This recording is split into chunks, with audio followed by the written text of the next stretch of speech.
Bismillahirrahmanirrahim.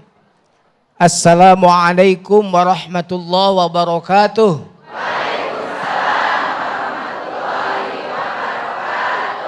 Alhamdulillahilladzi faddalana ala katsirin min ibadihil mu'minin. Allahumma salli ala nabiyil hashimiyyi Muhammadi wa ala alihi wa sallim taslima.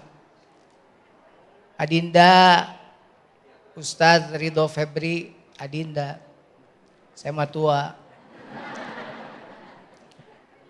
Tapi kan tua juga tua. Ibu, bapak, jamaah Masjid Manunggal yang sudah cantik-cantik untuk ngaji, sudah minta izin sama suami? Nah, awas, meskipun pengajian kalau tidak ada izin suami bahaya. Judulnya, jangan terlena dengan masa lalu. Allah berfirman, A'udzubillahi minasyaitonirrajim. Bismillahirrahmanirrahim. Ya ayyuhalladzina amanu dukhulu taqullaha wal tanzur nafsum ma qaddamat lighad.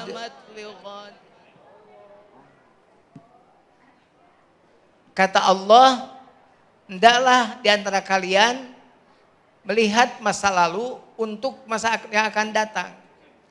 Jadi kalau melihat masa lalu itu harus seperti lihat spion. Kalau lihat spion tuh begini, lihat.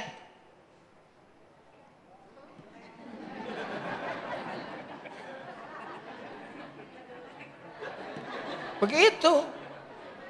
Karena kalau lihat spion begini, ada yang cantik lewat. Ada yang cantik di pinggir jalan, lihat spion begini. Nabrak. Dijamin aja kalau nggak nyungsep nabrak. Nah begitulah cara melihat masa lalu. Melihat masa lalu itu untuk masa depan. Untuk masa yang akan datang.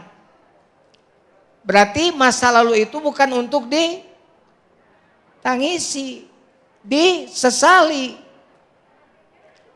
Gitu. Usah kau kenang lagi sayang, masa yang telah silam. Udah.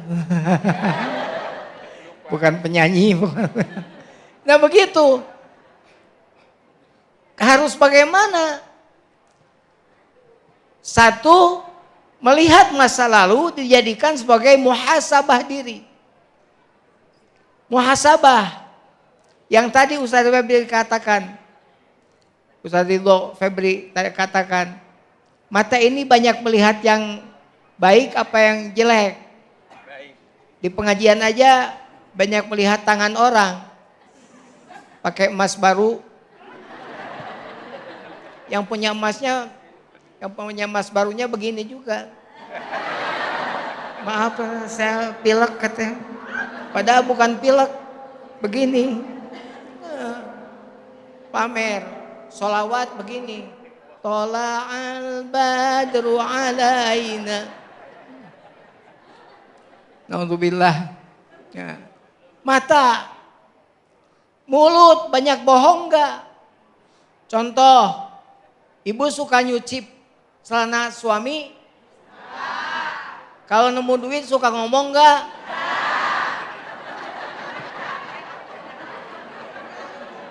Kalau mau arisan, ibu suka ngomong sama suami enggak?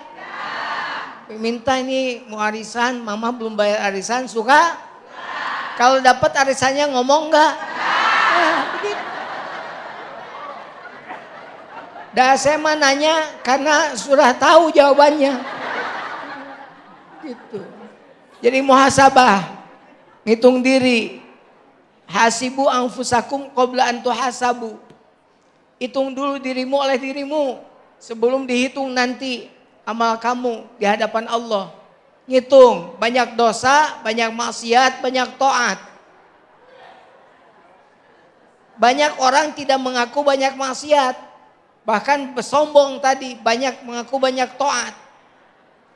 Akhirnya dia merasa sombong dan dengan kesombongannya dia celaka di hadapan Allah. Makanya naudzubillah, belajar muhasabah. Kalau mau tidur, bari ngagoler teh, bari mikir. Bari make bahasa Cipadung sedikit. Bari mikir sambil mikir, bari ngagoler teh. Aing tadi loba maksiat tobat taat. Suka begitu enggak? Oh, ya. Polos aja tidur ya. Oh iya. Ini memang begitu, rata-rata ibu-ibu di sono begitu. Seperti yang ada di sini begitu.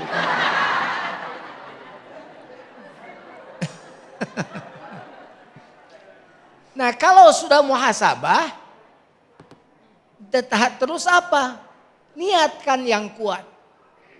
Niat untuk berubah menjadi manusia yang lebih baik.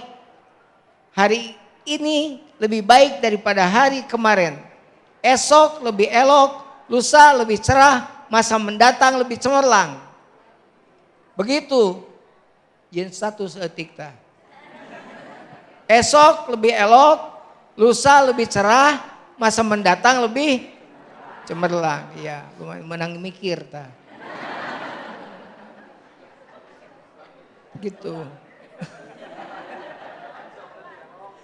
Jadi pindah dari masa lalu yang kelam ke masa kini yang cemerlang.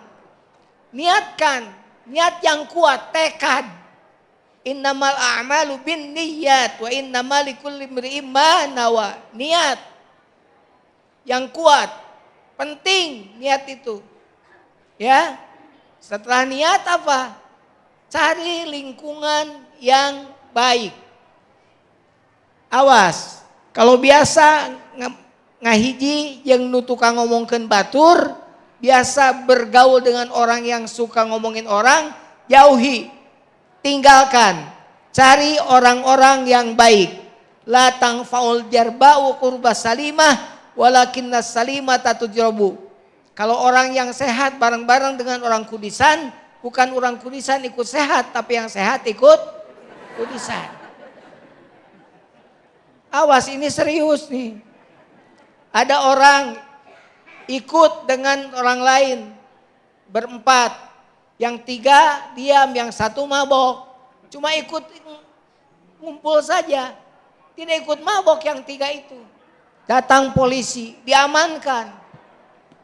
Empat-empatannya diamankan. Saya mah tidak mabok pak, si itu yang mabok man. Nanti jelaskan di kantor polisi. Dibawa ke kantor polisi. Coba kamu, jengkol kamu. Coba kamu, pete kamu. Coba kamu, gak jelas. Ya gak jelas, abis pete makan jengkol, jadi gak jelas. Ya, gitu. Coba kamu, alkohol, berarti kamu yang mabok.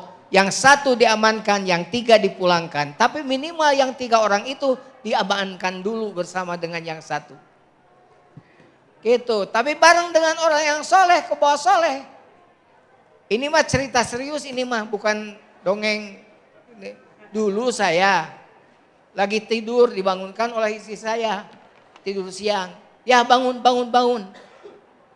Ngebangunannya itu bikin saya ini. Saya bilang, ada apa?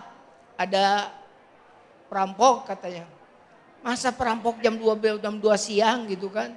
Pas dilihat ternyata diintip dari itu bertato. Dari tangan, kaki bertato.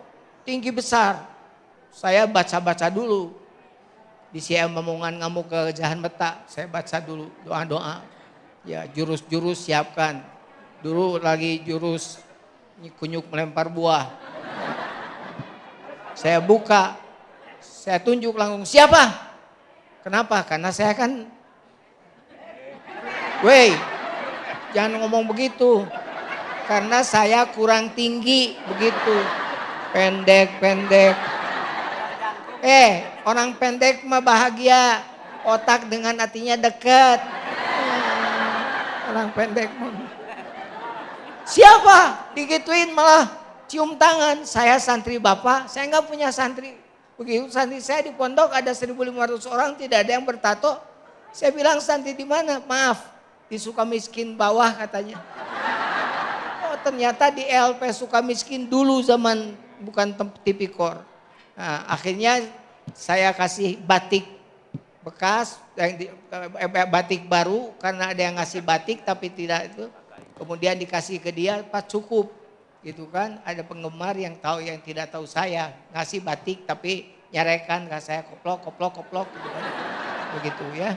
Akhirnya dikasih ke dia. Dibawa ngaji ke Jawa. Orang Jawa kalau nyambut kiai itu tidak kayak orang Cipadung. Orang Jawa itu. Wah. Bawa ini, aduh Ustadz Sofyan udah berdiri belum selesai ceritanya. Enggak apa-apa, saya selesaikan dulu. Ya, pokoknya. Itu datang. Begitu datang saya dicium tangan oleh yang nyambut. Dia juga dicium tangan.